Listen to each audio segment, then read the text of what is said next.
Bonjour à toutes les copines et tous les copains, c'est Paul, l'alternant en communication, et on se retrouve aujourd'hui pour une petite vidéo à propos du projet essaimage et accessibilité.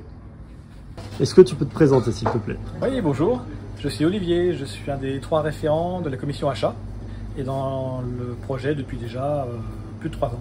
Est-ce que tu pourrais nous parler un peu des prémices du projet essaimage et accessibilité? Alors c'est vrai que c'est l'accessibilité, notamment au prix, c'est un peu dans l'ADN de notre projet depuis le début.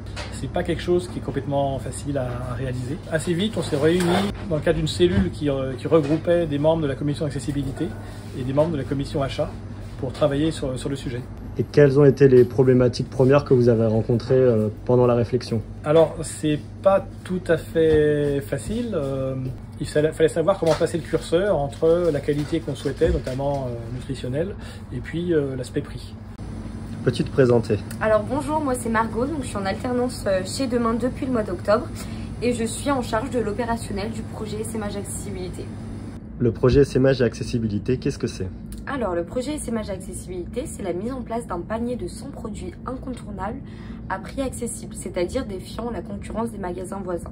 Donc le panier des incontournables, c'est tout simplement une image. Donc c'est-à-dire que ces produits sont disponibles à l'épicerie indépendamment les uns des autres. Quelles ont été les différentes étapes de la mise en place de ce projet? Alors tout d'abord, la première étape, ça a été de définir les produits composant le panier des incontournables. Donc la seconde étape, ça a été la comparaison des prix de ces produits-là dans les magasins voisins, donc Casino, Super U et La Vie Claire. D'ailleurs, je remercie les coopérateurs m'ayant aidé à effectuer cette tâche. Ensuite, donc, ça a été de déterminer le prix grâce à cette comparaison qui a été faite dans les magasins voisins. Et du coup de toucher à la marge ou non pour que ces produits soient accessibles. Quels sont les produits qu'on peut retrouver dans ce panier des incontournables? Alors dans ce panier on peut retrouver du vrac avec du riz, avec de la farine et puis je vais vous montrer la suite, venez. Ensuite pour les gourmands on peut retrouver des gâteaux, je vais m'en prendre un petit.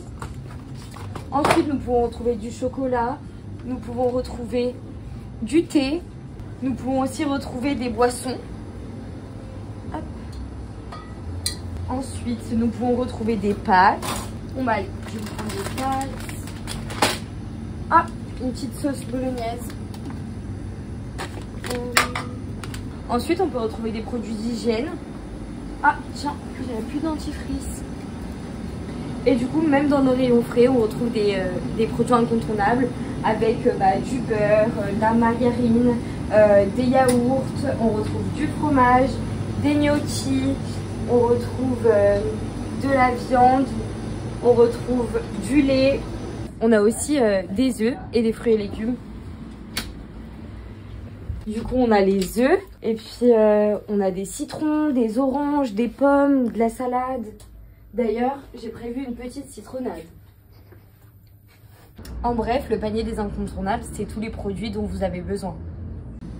Du coup, comment on retrouve ces produits à l'épicerie ? Et tous ces produits du panier des incontournables, on peut les retrouver grâce à ces petites étiquettes qui possèdent un volant perpendiculaire qui fait qu'on les voit bien quand on se balade en rayon. Voilà tout, vous en savez un peu plus à propos de ce projet. N'hésitez pas à nous faire des retours sur les produits à cette adresse mail et nous faire un retour aussi sur ce format de vidéo à cette adresse mail.